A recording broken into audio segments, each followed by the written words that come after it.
राधा राधा राधा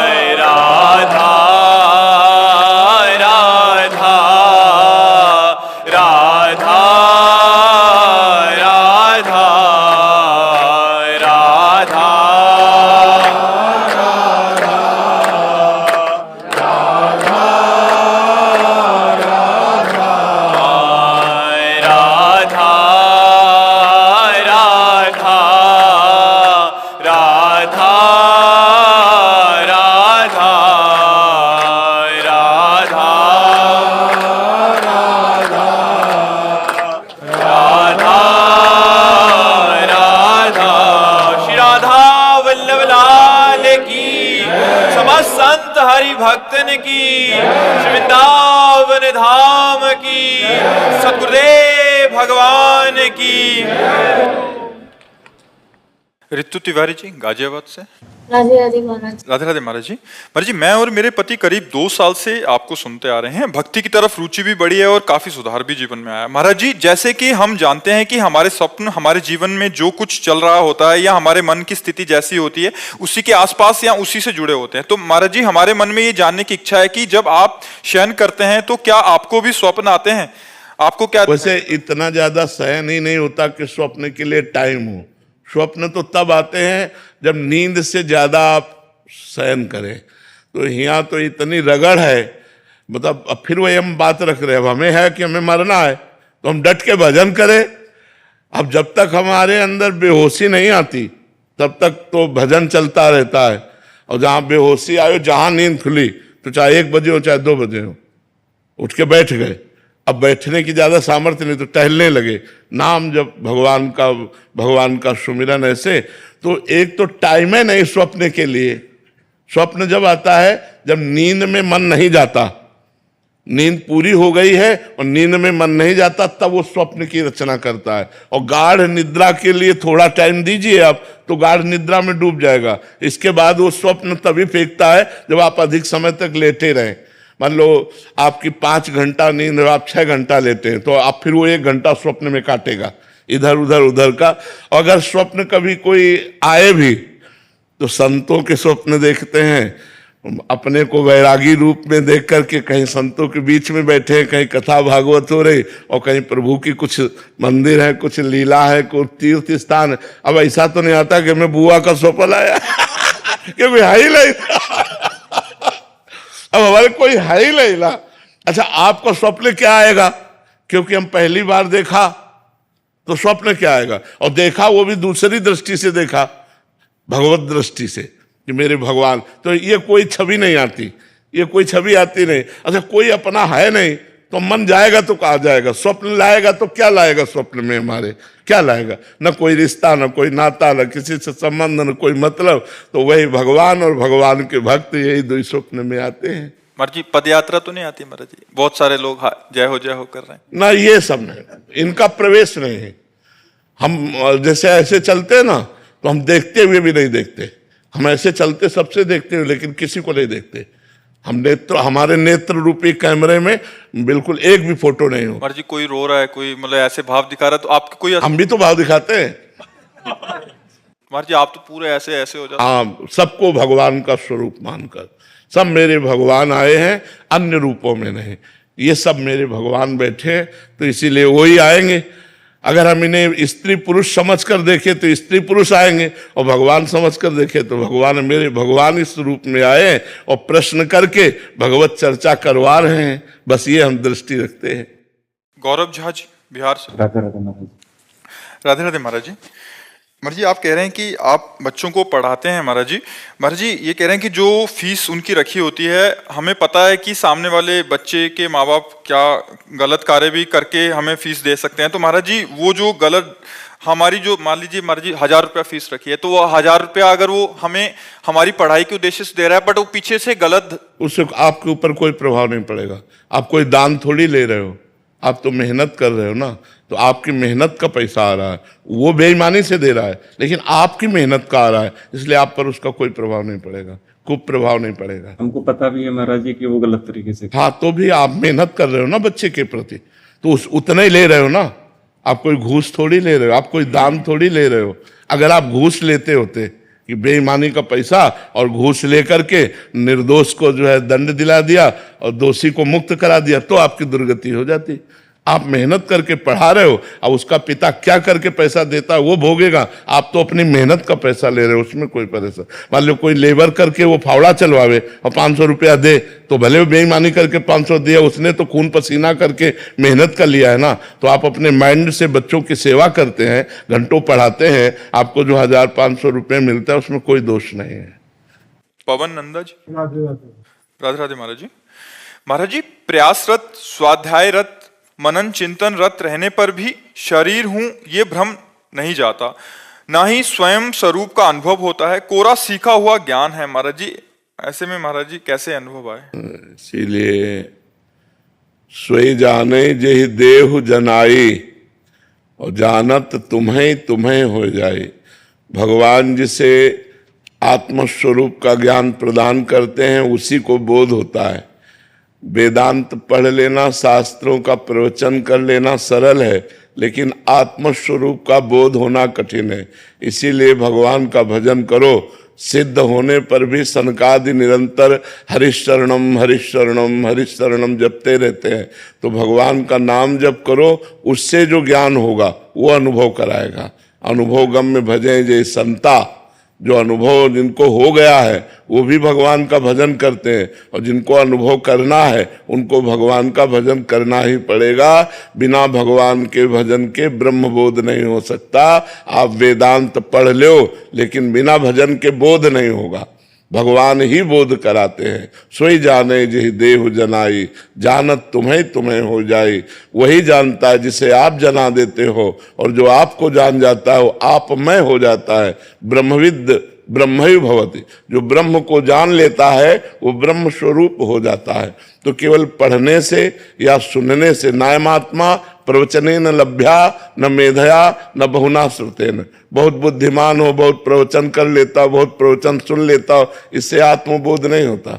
डट के भजन करो, आत्मबोध हो जाएगा, शरीर राग नष्ट हो जाएगा। बारी मथे घृत होए बरु, सिकता ते तेल, बिनु हरि भजन न भवतरी, या सिद्धांत पेल। बालू पेलने से चाहे भले तेल हो जाए, पानी मथने से भले घी निकल आवे, असंभव, लेकिन ऐसा भले हो जाए, पर बिना भजन के कोई इस अज्ञान रूपी संसार सागर से मुक्त नहीं हो सकता। इसलिए भजन अनिवार्य है। जितना भजन करोगे उतना ही भगवत तत्व का बोध होगा। भगवत तत्व का बोध बिना भजन के नहीं होता है। इसीलिए देखो, बोध प्राप्त जितने संत महापुरुष हैं सब भगवान के भजन में लगे हुए हैं। नहीं, बोध प्राप्ति के बाद कोई कार्य तो नहीं रह जाता, पर फिर भी वो भगवान की लीला कथा सुनते हैं, भगवान की लीला कथा कहते हैं, भगवान के चिंतन में रहते हैं, तभी वो वास्तविक ब्रह्मबोध माना जाता है। देखो, सुखदेव जी महाराज हर समय 18,000 श्लोक का मनन करते रहते हैं। भगवान शंकर जी कोई न कोई कथा वार्ता चलती रहती है, भगवान के चिंतन में रहते हैं। सनक सनंदन सनातन सनत कुमार चारों ब्रह्म ऋषि में एक प्रवक्ता बन जाता है, 3 श्रोता बन जाते हैं, भगवत चर्चा चलती रहती है। तो भगवान की लीला कथा सुनना, भगवान का नाम जप करना, इसी से ब्रह्मबोध होता है। बिना भगवान के चरणों का आश्रय लिए कोई अहम ब्रह्मास्मि का अनुभव नहीं कर सकता। डॉक्टर स्वातिका पूना से। श्री हरिवंश गुरुदेव भगवान। महाराज जी, मैं आपकी शरणागत हूँ। मैंने सत्संग में सुना है कि गुरु के चरणों में पूर्ण समर्पण कर देना होता है। पूर्ण समर्पण का सटीक तरीका क्या है? पूर्ण समर्पण हुआ तो है, इसकी कसौटी क्या है? सबसे बड़ी इसकी कसौटी है कि हमारा मन भगवान को नहीं भूलेगा, हर समय भगवत स्मृति चलेगी, क्योंकि जहाँ हमारा मन समर्पित होता है उसी का चिंतन होता है। अगर हमारा मन शरीर में समर्पित है तो चिंतन शरीर का होगा, भोगों में है तो भोगों का होगा, शरीर संबंधियों में है तो शरीर संबंधियों का होगा, भगवान में है तो भगवान का होगा। गुरु और भगवान दो नहीं है, एक ही बात है, गुरु का चिंतन, भगवान का चिंतन, भगवान का चिंतन, गुरु का चिंतन एक ही है। हमारा यदि अखंड और अनन्य चिंतन हो रहा है तो हमारा समर्पण है, और अगर हमारा चिंतन नहीं हो रहा तो ये सब बाहरी बातों को समर्पण नहीं माना जाता। बाहरी बातों का समर्पण नहीं, समर्पण चिंतन का। जैसे मीरा जी कह रहे, मेरे तो गिरधर गोपाल दूसरों न कोई, जाके सिर मोर मुकुट मेरो पति सोई, एकमात्र भगवान से प्रीता, ये समर्पण है। गुरु क्या कराते हैं? गुरुदेव अपने आत्मस्वरूप भगवान में प्रेम कराते हैं, उनका नाम देते हैं, उनका मंत्र देते हैं, उनकी सेवा देते हैं, उनकी उपासना देते हैं। उपासना के द्वारा वासना का नाश करके भगवान में प्रेम करो, यही गुरु का समर्पण है। गुरु के समर्पण का मतलब अन्य कुछ ना लिया जाए, यही समर्पण का फल है कि वो परमात्मा साक्षात्कार के योग्य हो जाए, वो निरंतर भजन परायण रहे। आयुष गुप्ता जी। राधे राधे गुरु जी। राधे राधे महाराज जी। महाराज जी, तुलसीदास जी महाराज जी कहते हैं कि संत हृदय दर्पण समाना। नहीं, दर्पण समाना, नवनीत समाना। कहा कविन पर कहे न जाना, निज परिताप द्रवे नवनीता, पर दुख द्रवे सुसंत पुनीता। गोस्वामी जी कह रहे संतों का हृदय कैसा? बोले मक्खन के समान। बोले कहा तो पर कवि ने कहना नहीं आया, क्योंकि मक्खन में दोष है। वो जब निज ताप लगेगा उसमें, जब स्वयं आंच लगेगी तो पिघलेगा, लेकिन संत दूसरे को दुखी देख करके द्रवित हो जाते हैं। यही संत की पहचान, पर दुख द्रवै सुसंत पुनीता। वो परम पवित्र संत है जो दूसरे के दुख से दुखी होकर उसके दुख के निवारण का उपाय करे, ऐसा प्रयत्न करे जिससे किसी को दुख ना मिले। इसीलिए संतों की जय घोष है, सर्वे भवन्तु सुखिना, सर्वे सन्तु निरामया, सर्वे भद्राणि पश्यन्तु मां कश्चित दुख भाग भवेद। सब सुखी रहे, सब निरोग रहे, किंचन मात्र किसी को कोई दुख ना हो, ये संतों का हृदय होता है। तो क्या कहना चाहते हो? ये कह रहे हैं कि उनका जो स्वभाव होता है वो क्या उनके स्वभाव के अंतर्गत ही आ जाता है, समाज और साधकों के आदर्श दिखाने के लिए? दिखाने के लिए नहीं होता, स्वभाव में होता है। दिखावा कितनी देर चलेगा? दिखावा कितनी देर चलेगा? दिखावा का मतलब है कि अपने आसपास के लोगों को नहीं, अपने आसपास के लोगों को तो भगवान का स्वरूप समझता है, तभी संत है। वो साधक थोड़ी समझता है, वो जीव थोड़ी देखता है। संत तो वही जो सब में भगवान को देखता है, तो उसका स्वभाव है। तुम आदर्श मान लो उसको, लेकिन वो आपको आदर्श नहीं दिखा रहा, वो आपको अपना भगवान मान रहा है अंदर से, और अपने जो उसके स्वाभाविक आचरण है उन आचरणों का बर्ताव कर रहा है। वो दिखावा नहीं होता उसमें कि समाज को दिखाने के लिए वो आचरण धारण किए हुए हो, उसका स्वभाव होता है ऐसा। वो स्वाभाविक भागवतिक सद्गुणों से युक्त हो जाता है। सविता जी कर्नाटक से। राधे राधे महाराज जी। महाराज जी, आध्यात्मिक साधना क्या है? साधना शुरू करने के लिए गुरु की आवश्यकता है क्या? यहाँ वृंदावन में रंगनाथ जी के दर्शन किए हो? अभी आई हूँ। अगर आपको करना हो तो क्या करोगे? रंगनाथ जी के दर्शन करने जाना हो तो आप क्या करोगे? गाइड का चयन करोगे कि नहीं? किसी गाइड को चयन करेंगे। तो गुरु वो गाइड है जो हमें परमात्मा स्वरूप तक पहुंचाता है। तो अगर हमें अध्यात्म कहते हैं आत्मस्वरूप, आत्मा अर्थात भगवान, भगवान की प्राप्ति के मार्ग में चलना है तो पहला कदम है संत महापुरुषों का संग करना। पहला कदम सत्संग करें, अधिक से अधिक सत्संग करें। दूसरा कदम भगवान की लीला कथाओं में प्रीति हो। फिर तीसरा कदम है सदगुरु का वरण हो। ऐसा होता भी है, जब हम खूब सत्संग सुनते हैं, भगवत कथा सुनते हैं, तो हमारे अंदर सदगुरु की प्यास आ जाती है कि हमें कोई ऐसे संत भगवान मिले जो भगवान से मिला दे। तो प्रथम भगत संतन कर संगा, और दूसरी रतिमम कथा प्रसंगा, और गुरुपद पंकज सेवा तीसरी भक्तमान। बिना गुरु चरणों की सेवा के, बिना गुरु का आश्रय लिए, बिना गुरु मंत्र जपे भगवत मार्ग पुष्ट ही नहीं होता। बिना गुरु के भगवान की प्राप्ति चाहे शिव बिरंच सम होई, गुरु बिन भवनिधि तरे न कोई। संसार में जब हमें कहीं जाना है तो हमें पूछना पड़ता है भैया अमुक गली कहाँ है, उनका मकान कहाँ है, तो हम भगवान का निवास स्थान सर्व अंतःकरण में विराजमान उनको हम कैसे जानेंगे जब तक गुरु कृपा नहीं होगी। तो गुरु का वर्ण करना तो अत्यंत आवश्यक है ही, पर पहले खूब नाम जप करो, सत्संग करो, सुनो और कथा सुनो भगवान की। जब भगवत प्राप्ति की लालसा लग जाए तब गुरु बनाना चाहिए, ऐसे देखा देखी गुरु नहीं बनाना चाहिए। गुरु की आवश्यकता है भगवत प्राप्ति के लिए, धर्म में जीवन व्यतीत करने के लिए। जानकी नाथ दास जी। जी राधे राधे महाराज जी। महाराज जी, मेरा प्रश्न है कि आजकल सामान्य जन एवं साधक जन दोनों ही इंटरनेट के प्रभाव से ग्रंथ पढ़ते ही नहीं हैं या फिर ना के बराबर पढ़ते हैं। कृपया कोई उपाय बताएं जिससे साधक जन नियमित स्वाध्याय कर सकें। हाँ, नियमित स्वाध्याय करने से अंतःकरण पवित्र होता है। वेदो नित्य मधीयताम, शास्त्रों का नित्य स्वाध्याय करना चाहिए। पर अब इतनी बहिर्मुख वृत्ति हो गई है कि शास्त्रों में पकड़ पाना कठिन हो गया है। मोबाइल से इतना रजोगुण चढ़ गया है कि मोबाइल से छुट्टी नहीं मिलती तो कहाँ गीता पढ़े हम, कहाँ भागवत पढ़े हम, कहाँ स्वाध्याय करें। अब देखो, कोई बिरला ऐसा होगा जिसके पास मोबाइल ना हो, नहीं चाहे जिस भेष में हो, चाहे जिस उद्देश्य में हो। और हमारी मना स्थिति रजोगुण में ज्यादा रहती है और भोगों की तरफ फिसलने में ज्यादा रहती है। तो जब हम मोबाइल में रहेंगे तो सीरियल देखने का मन ज्यादा करेगा, धार्मिक नहीं।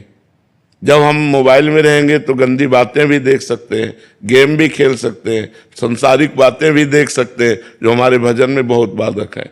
हमें लगता है साधक को जब तक अच्छी स्थिति न प्राप्त हो जाए तब तक व्यवहार में नहीं उतरना चाहिए।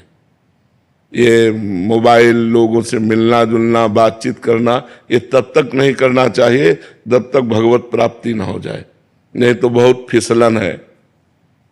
आप नहीं फिसलोगे तो आपको फिसला दिया जाएगा। माया बड़ी विचित्र है, फंसा लेगी आपको। तो शास्त्र स्वाध्याय, एकांत सेवन, निरंतर भजन, पवित्र आहार, ब्रह्मचर्य, यही विरक्त के लिए जीवन है। आनंद में जीवन व्यतीत करने के लिए असंगो हम पुरुषा, मैं असंग हूं, किसी से कोई संग नहीं। संग तो भगवत प्रेमी महापुरुषों का, नहीं तो असंग। जब तक संगम त्यजेत मिथुन व्रतिनाम मुमुक्षु सर्वात्मना न विसजेत बहिरिंद्रियाणि एकश्चरण राश्चित्त मनंत से युंजीत तद व्रति साधुश्चेत प्रसंगा। सौभरी जी महाराज कह रहे हैं, संगम त्यजेत मिथुन व्रति नाम मुमुक्षु। मुमुक्षु माने भगवत मार्ग में जो चलने वाले, भगवान की प्राप्ति करने वाले, मोक्ष प्राप्ति की इच्छा वाले हैं, उनको चाहिए कि संग त्याग देना चाहिए।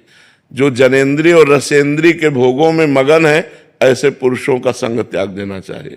तो एकस चरण, अकेला विचरण करे, चित्त को निरंतर परमात्मा में लगाए, इंद्रियों को बहिर्मुख ना होने दे। सर्वात्मना न विसजेत बहिरिंद्रियाणि, इंद्रियों को एकदम छूट न दे दे, अंतर्मुख रहे, निरंतर भजन परायण रहे, असंग रहे। अगर संग करे तो महात्माओं का संग करे, जो भगवत प्रेमी महात्मा है, नहीं तो असंग रहे। शास्त्रों का आश्रय ले ले, गुरु वचनों का आश्रय ले ले, और अकेले अपनी अनुभूतियों में चलता रहे। अगर संग करेगा तो व्यवहार हो जाएगा, फंस जाएगा, कहीं ना कहीं फंस जाएगा। असंगता और भगवत स्मरण बहुत बड़ी सिद्धि है। जो साधक व्यवहार प्रपंच में नहीं फंसता, असंग रहता है और भजन करता रहता है, वो स्वयं अपना मंगल कर लेता है और मम भक्ति युक्तो भुवनम पुनातु, वो लोगों को पावन कर सकता है। लेकिन जब स्वयं में पवित्रता नहीं तो फिर विचित्र बात है कि हम समाज का हित करना, इससे बहुत हानि हो जाती है। क्योंकि इंद्रियां हमारी अभी विषय से रहित हुई नहीं, और संसार में जहां गए तो ऐसे दृश्य, ऐसा आकर्षण, वो साधु फिसल जाता है। और जहां फिसल गया तो बस फिर उतना ही रह जाता।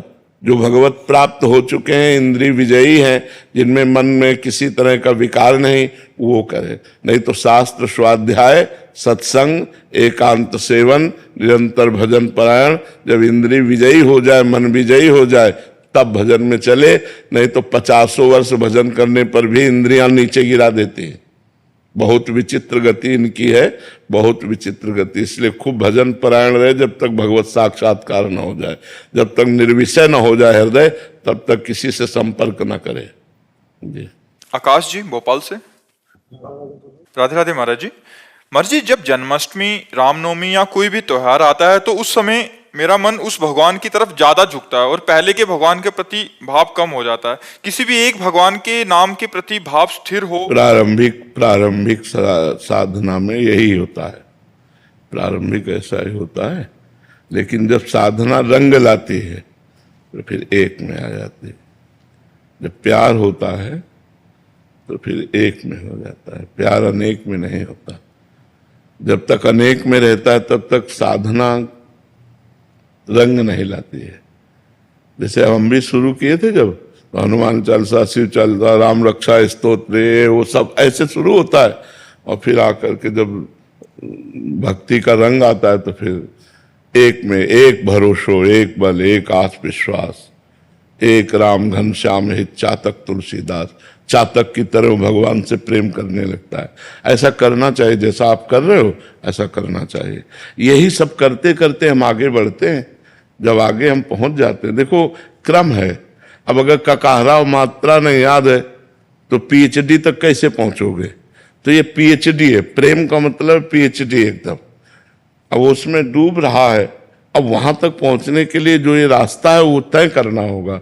अब छलांग तो लगा नहीं सकते, ये परमार्थ है, इसमें क्रम बाई क्रम चला जाता है। तो आप जैसे चल रहे हो ऐसे पाप ना करना, गंदा भोजन मत करना, गंदे लोगों का संग मत करना, तो यही भक्ति धीरे धीरे रंग लाने लगेगी।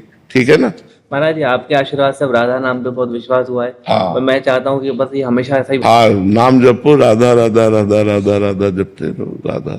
राहुल जी। राधे राधे महाराज। राधे राधे महाराज जी।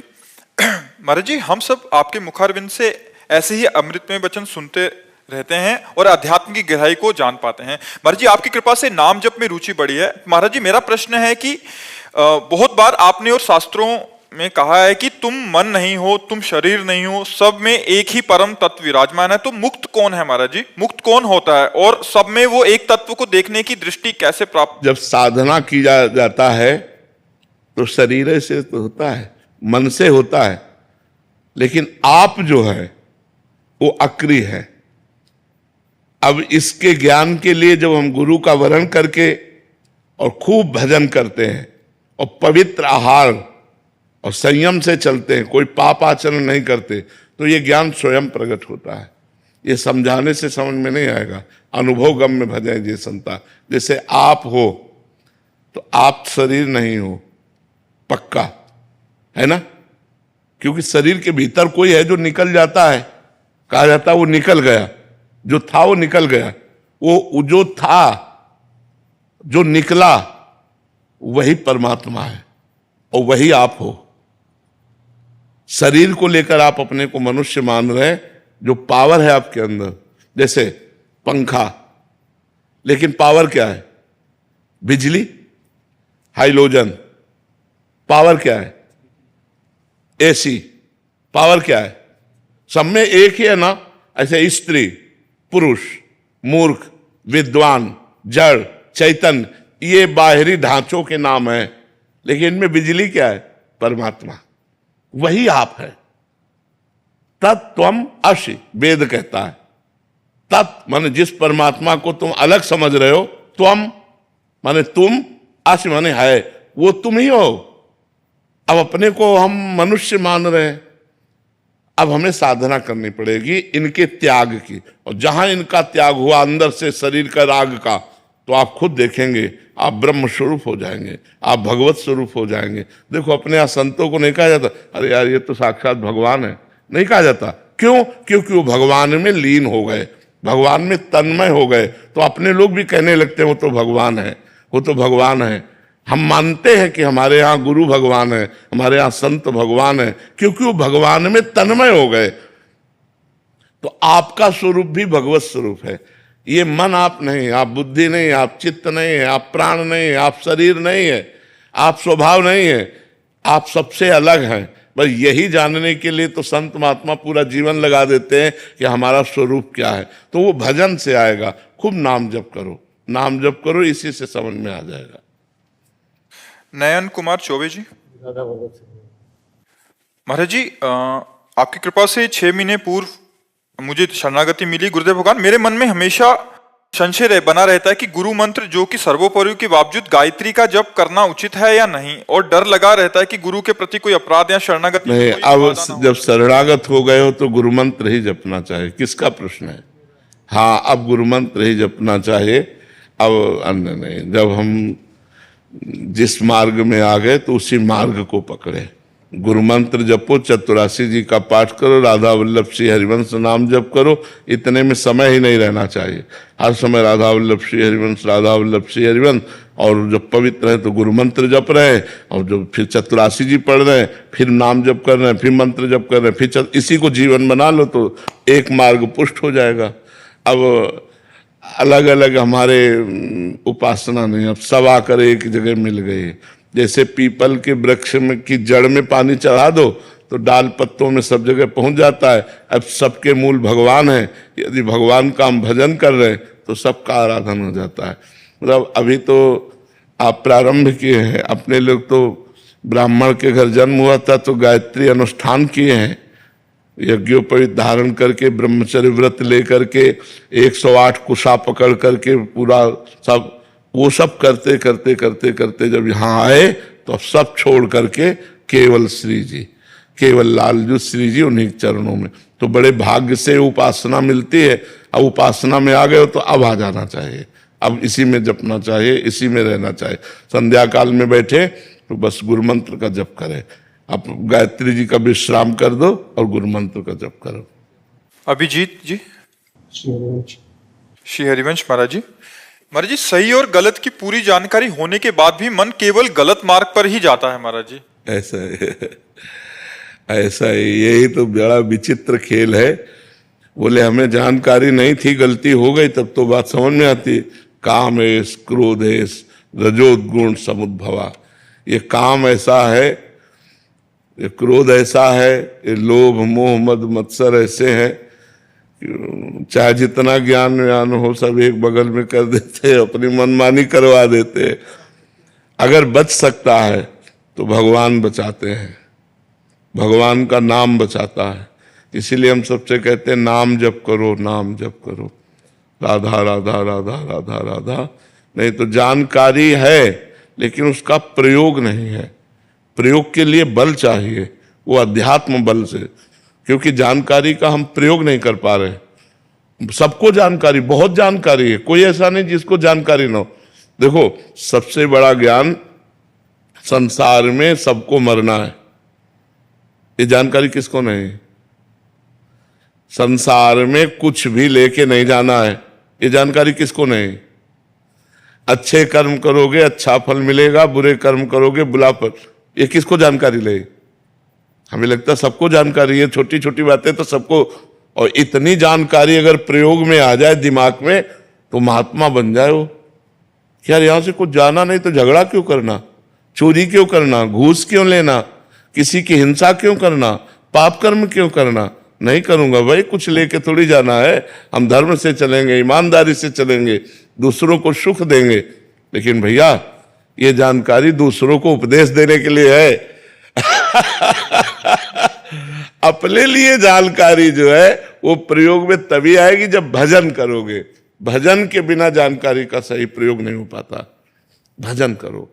महाराज जी, गुरु दीक्षा जो मिली हुई है गांव में, जो गुरु जी उनसे लिया, पर मन जो है वो एकदम चंचल होता है। मंत्र करो, पूजा पाठ करो, श्री जी घर में लड्डू गोपाल उनका स्नान करो, पूजा करो, तभी भी मन भागता ही रहता है। देखो, मन मानेगा नाम जप से। हमारी बात पकड़ो।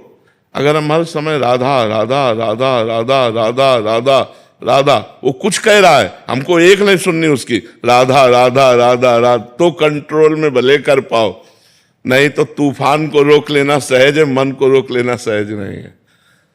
बहुत बेईमान है, बहुत बेईमान। जिस इंद्री से मन मिल जाता है उस इंद्री का वो काम करवा लेता है तब तक जब तक हमारा भजन परिपक्व नहीं होता। तो इसको देखा है, ये इतना बेईमान है जो बात पकड़ ले वो हठ करके हठी है, चंचल भी है और हठी भी स्वभाव का, जिद्दी स्वभाव का है। वो जिसकी हट पकड़ ले वो करवा के मानेगा। बहुत विचित्र है। इस सब लोग देख रहे हो, आप मन की दशा को तो देख रहे हो ना। हम एक दूसरे की गलतियां निकाल सकते हैं, लेकिन जब ईमानदारी से अपनी गलती देखें तो हमें दूसरे की गलती देखने की फुर्सत ही नहीं है। तो नाम जप के बिना हम मन को कंट्रोल नहीं कर सकते। जब हर समय परम पवित्र भगवान का मंगलमय नाम चलता है, राम राम राम राम, राधा राधा राधा राधा, कृष्ण कृष्ण कृष्ण, तो इससे जो पावर होता है वो पावर फिर रोकता है मन को, फिर रुचि नहीं रह जाती। आप नाम जप के देखिएगा, आगे चलकर ऐसा होगा कि खान पान और संसार की रुचि नहीं रह जाएगी। नाम जप से बात बनती। नाम जप करो, जितना नाम जप करोगे उतना ही अपनी जानकारी का सही प्रयोग कर पाओगे। और नाम जप नहीं तो जानकारी सब है, लेकिन गलत कार्य रोक नहीं सकते। ये तीन ऐसी चीजें हैं जो बड़े बड़ों को फिसला देती हैं, कामिनी, कंचन और कीर्ति। ये तीन ऐसी हैं जो बड़े बड़ों को फिसला देती है। इसलिए नाम जप करो। महाराज जी, इच्छाओं का आपका ये समन कैसे हुआ महाराज? नाम जप से, भगवान के नाम जप से। नाम जप करते करते करते करते अब वो जो कामना के लिए इच्छा रहती है, वो कामना वाली जगह नहीं रह गई, तो अब कोई इच्छा नहीं है। जो कुछ उचित आया उसको प्रसाद पा लिया शरीर पोषण के लिए, नाम जप के प्रभाव से अब कोई महत्व नहीं रह गया। अच्छा, वैसे चाहे थोड़ा महत्व रह ही जाता, लेकिन अब जब मरने का रोज हम अपनी तैयारी रखते हैं ना, तो कोई महत्व नहीं है, क्योंकि हमारी दोनों किडनी फेल है, अब डायलिसिस होता है। तो अब यह कि कभी भी मर सकते हैं, कुछ हमारा है नहीं, शरीर छूट ही जाएगा। तो एकदम एक मतलब शून्य में आ गए हैं। अब जैसे भगवान चलावे वैसे चलावे। अब कोई चाह नहीं है कि यार ये दवा मिल जाए या ये खाने को मिल जाए। अब पता है अब जाना है, यहाँ से जाना है। तो बस जितना बन जाए परोपकार बन जाए, जितना बन जाए भगवान का भजन बन जाए, जितना बन जाए दूसरों को सुखी कर दे, बस यही एक भावना रह गई। और तो राधा राधा राधा। पर जी हमें भी पता है सबको कि जाना है, बट फिर हमारी क्यों रुचि उसी ओर है? क्योंकि अभी पक्का पता नहीं जाना है। आपको पक्का पता नहीं जाना है, यह कि अरे यार कहीं 70, 80, 90 में जाना है। हमें तो पक्का पता है कि अब जाना है। तो अब ये लगता है कि जैसे गाड़ी के पहिए टूट गए हैं, तो अब कितना चलेगी, दोनों फेल है तो कितना चलेगी। चप्पल लगी हुई महाराज। ये बात जरूर है, इस टपली लगी है। प्रियालाल की ठाकुर जी की कृपा की टपली लगी है, वो बिना पहिया के भी दौड़ा सकते हैं। मूकम करोति वाचालम पंगुम लंघयते गिरिम यत् कृपा तमहम वंदे परमानंद माधवम। वो मूक को वाचाल कर दे, पंगु को पहाड़ चढ़ा दे, वो बड़े करतुम अन्यथा करतुम है। मोहन मिश्रा जी हरदोई से। राधा वल्लभ शेरवंश। शेरवंश महाराज जी, मेरी उम्र 25 वर्ष है। आपकी प्रेरणा से ब्रह्मचर्य और नाम जप के माध्यम से अध्यात्म मार्ग पर पिछले कुछ महीनों से बढ़ने का प्रयास कर रहा हूँ। महाराज जी, मुझे पूर्व में भोगों के प्रति रहे मलिन मन के प्रति खेद उत्पन्न होता है। मेरा सवाल है कि महाराज जी, हमारे देश में ब्रह्मचर्य जैसे विषय पर बचपन से ही माता पिता और हमारी शिक्षा प्रणाली खुलकर चर्चा क्यों नहीं कर पाती? महाराज जी, वर्तमान में ये कैसे संभव हो पाए? बहुत कठिन है बच्चा। जब उसको चर्चा करो तो लोग उसे दूषित बात समझते हैं। नहीं, जैसे कहा जाए अपने कि भाई आप लोग को एक अवसर मिला है। हमारे शास्त्र में जीवन को 4 भागों में बांट दिया गया। पहला ब्रह्मचर्य, दूसरा गृहस्थ, तीसरा वानप्रस्थ और चौथा सन्यास। ये पूर्ण मानव जीवन की पूर्णता है। अब जब नींव ही ना होगी तो महल कैसे खड़ा हो जाएगा? मनुष्य जीवन की नींव है ब्रह्मचर्य। अब छोटे छोटे बच्चों में गंदी बातें आ गई हैं मोबाइल के कारण और कुसंग के कारण। हमारे सामने ऐसे ऐसे बच्चे हैं जो 12 वर्ष 13 वर्ष के हैं और हस्त मैथुन के शिकार हो गए, ये गलत आचरण में आ गए। तो अब उनका जीवन क्या खोखला हो जाएगा? जवानी आते आते वो अपने को खोखला कर देंगे। हमें लगता है कि जैसे पहले गुरुकुल जो होते थे तो उससे हमारे समाज का बहुत सुधार होता था कि बच्चे गुरु जी के यहाँ रहते थे तो वहाँ गुरुकुल में ब्रह्मचर्य की शिक्षा दी जाती थी। शास्त्रों का स्वाध्याय, त्रिकाल संध्या, तर्पण, बलिवैश्य देव, ये सब सिखाया जाता था, जो हमारे धर्म का स्वरूप है। अब बचपन से जहाँ वो कुछ बोलना सीखते हैं तो ABCD सिखाई जाती है, आधुनिक शिक्षा सिखाई जाती है। आधुनिक शिक्षा बढ़िया है, लेकिन आध्यात्मिक शिक्षा का सपोर्ट होते हुए, पर आध्यात्मिक शिक्षा का सपोर्ट बिल्कुल नहीं है। आज के अध्ययन में बिल्कुल आध्यात्मिक शिक्षा का कभी ये नहीं सिखाया जाता कि प्रातः काल ब्रह्म मुहूर्त में 4 बजे उठो और उठकर अपने माता पिता के चरण छुओ, फिर शौच स्नान आदि करके फिर गायत्री मंत्र जपो, भगवान सूर्य को अर्घ दो, कम से कम 2 काल की संध्या तो करो ही, प्रातःकालीन और सायंकालीन संध्या। तो ये सब कहाँ रह गया? 9 बजे तक तो बच्चे सो के उठते हैं। आजकल तो 11-11 बजे तक लोग सो के उठते हैं। अगर बच्चों को जगाया जाए तो वो जगने के लिए तैयार नहीं। तो आध्यात्मिक सपोर्ट ना होने के कारण हमारी प्रारंभिक दिनचर्या ही बिगड़ जाती है, और कोई दिनचर्या नहीं तो आराधना, देव आराधना कैसे होगी? लेकिन गुरुदेव, आपने सच में जीवन बदल दिया तमाम लोगों का।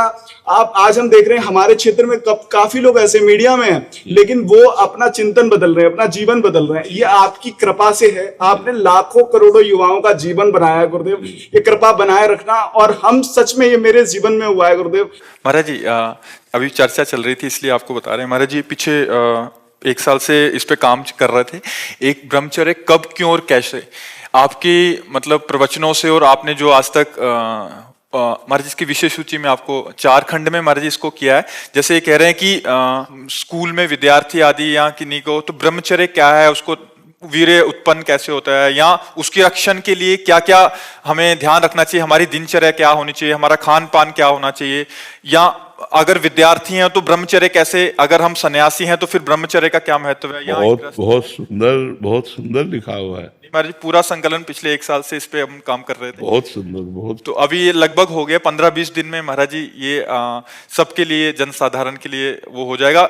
जितनी भी वानियां थी ब्रह्मचर्य पे, उस पे सबसे संकलन करके भी। अब देखो, इसमें लिखा है, वीर ही हृदय को पुष्ट तथा कर्तव्यशील बनाता है। वीर से ही सर्वांग में जीवनी शक्ति संचालित होती है। जो वीरवान है, ब्रह्मचर्यवान है, वो बड़ा तेजस्वी होगा, मतलब आंतरिक उसके स्फूर्ति बहुत होगी। वीर से ही मस्तिष्क शांत और विचार शक्ति संपन्न रहता है। ओवर थिंकिंग, जो निगेटिव चिंतन है, ये काटता है। जो ब्रह्मचर्य है वो गंभीरता और शांति प्रदान करता है। वीर से ही दृष्टि और श्रवण शक्ति स्थिर होती है। वीर से आपके जो वीरवान है, उनके ज्योति नेत्र की और उनकी श्रवण शक्ति बड़ी पुष्ट होगी। वीर से निर्भयता आती है, वीर से स्वतंत्रता आती है, वीर से उत्साह बढ़ता है। वीरवान साहसी होता है, वीरवान पराक्रमी होता है, वीरवान आलस्य रहित होता है। वीरवान को रोग दबा नहीं सकता, वीरवान निर्बल नहीं हो सकता, उसके अंदर आत्मबल होता है। कलुषता नहीं होती, दंभ नहीं होता, पाखंड नहीं होता, अज्ञान नहीं होता और अविनय नहीं होता। वीरवान विनयी होता है। दुर्गुण दुराचार्य भाग जाते हैं जो ब्रह्मचर्य रहते हैं। जो वीरवान है वो हर कार्य की सिद्धि कर सकते हैं। जो ब्रह्मचारी है वो हर कार्य की सिद्धि कर सकते हैं। जो वीरवान है उससे पुष्ट और स्वस्थ संतान उत्पन्न होती है। जो वीरवान है वो सुंदर होगा, उसमें एक आकर्षण होगा, उसमें सभ्यता होगी, उसमें पवित्रता होगी, उसमें धैर्य होगा, उसमें पुण्य और सद्व्यवहार करने का स्वभाव होगा। वो जो कार्य करेगा वो पुण्यात्मक करेगा और सद्व्यवहार करेगा। कहने का सारांश है कि मनुष्य शरीर में वीर एक महाशक्ति है। जो इसका अधिक से अधिक संग्रह करता है वो उन्नति को प्राप्त होता है। बहुत सुंदर इसमें लिखा हुआ है। बड़े बड़े वैज्ञानिकों का मत है कि सृष्टि के प्रत्येक पदार्थ में कोई ना कोई सार तत्व अवश्य होता है। उसी तरह मनुष्य के शरीर का एक सर्वोच्च सार तत्व है वीर्य। इसके बिना वो एक क्षण भी सक्रिय नहीं रह सकता। तो जो व्यक्ति अज्ञान के कारण अपने वीर का क्षरण करता है, नाश करता है, उसमें बहुत से दोष उत्पन्न हो जाते हैं। ये बहुत सुंदर ग्रंथ है, बहुत सुंदर ग्रंथ है। ये जो सत्संग है हमारे, उन सत्संगों का इसमें संकलन किया गया है। इसमें ब्रह्मचर्य कब, क्यों और कैसे रहे। महाराज जी, इसमें जो प्रश्न उत्तर भी साधकों के साथ हुए हैं आपके, जो ब्रह्मचर्य के ऊपर पूछे हैं, चाहे स्त्री साधक ने हैं, वो भी उसका भी जो आपने उत्तर दिया है, बहुत सुंदर, बहुत सुंदर किया। बहुत अगले 15, 20, 25 दिन में इसका हम जनसाधारण के लिए प्रिंट आउट के लिए हाँ बिल्कुल, बहुत सुंदर। इससे नौजवानों को बहुत लाभ मिलेगा। हाँ बहुत, मतलब जो विद्यार्थी हैं या जो सन्यासी हैं, स्त्रियां हैं, पुरुष हैं, ग्रस्त में हैं, सबके लिए अलग अलग किस दशा में कैसे ब्रह्मचर्य को धारण करें। बहुत सुंदर। मतलब ये संक्षेप में और समझा दीजिए कि आगे कैसे हम लोग चलें। अभी तो चल रहे हैं, लेकिन कभी कभी एकदम से वेग आता तो बड़ी समस्या होती है, आगे कैसे। उस समय नाम जप नाम कीर्तन, ये दो ही बचाते हैं। काम का वेग तब हमको व्यथित करेगा, ध्यायतो विषयान पुंसास संगास तेषु उपजायते। जब हम भजन छोड़ देंगे और उसी विषय का चिंतन करने लगेंगे, तब वो हमारी हालत खराब कर देगा। और अगर हमारे अंदर काम का वेग आ रहा है और हम भगवान नाम कीर्तन करने लगे, सत्संग सुनने लगे, मतलब अपने को, दिमाग को हमको उसे हटाना है हमको, या किसी संत से मिल गए, भगवत चर्चा करने लगे, कुछ ना हो तो मोबाइल से सत्संग लगा लो। कुछ ऐसे सत्संग रखो कि अलग अलग दवा, जैसे मन चंचल है तो क्या करना चाहिए, अगर हमारे अंदर काम आ रहा है तो क्या करना चाहिए, हमारे अंदर धन का लोभ आ रहा है तो क्या करना चाहिए। अलग अलग विषयों में एकांतिक में चर्चाएं हुई, वो चर्चा अलग अलग रख ले, और जब हमारा मन जहां परेशान करे वो चर्चा सुन लेना चाहिए। और नाम जप जरूर करना चाहिए। नाम जप से बच जाओगे। नाम काटता है, जैसे वो अंदर से मन एकाग्र कर रहा है आपको काम में, काम क्रीड़ा में एकाग्र कर रहा है। अब आप एकाग्र ना हो पाओ, बस आपकी चतुरताएं है। अगर एकाग्र हो गए तो संकल्प बन जाएगा, और संकल्प बन जाएगा फिर गड़बड़ हो जाएगा।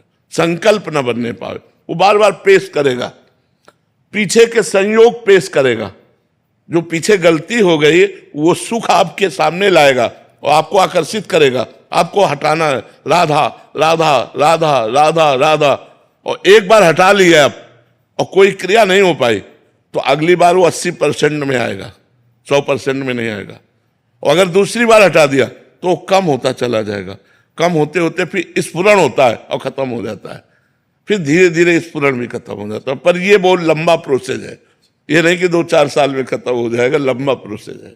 हमारे कर्म कैसे होने चाहिए जो हमको पता चले कि वो सही है या गलत है। शास्त्र के अनुसार, संतों के अनुसार, जो भगवान ने तस्मात् शास्त्रम प्रमाणम ते कार्या अकार्यो व्यवस्थितो, कार्य और अकार्य की व्यवस्था शास्त्र के अनुसार की गई। हमें शास्त्रों का पता नहीं सबको, तो संतों की आज्ञा के अनुसार होना चाहिए। और दूसरी बात है, सबके हृदय में भगवान बैठे हैं, तो आप कोई गलत करना चाहें तो एक अंदर से आवाज आएगी, ये गलत है, आप उन्हीं की बात मान लो, भगवान अंदर ब्रजवासी से संबंध कैसे हो गए? ब्रजवासी का भगवान से या ब्रजवासी का संत से? ब्रजवासी को संत से संबंध कैसे हो? जैसे अपने घर के जनों से संबंध होता है, क्योंकि ब्रजवासियों के संत जूठन खा करके उनकी चरण रज के बल से वो संत बनते हैं। इसलिए ब्रजवासियों की कृपा संतों पर ऐसी रहे जैसे अपने लाला पे कृपा रहते हैं।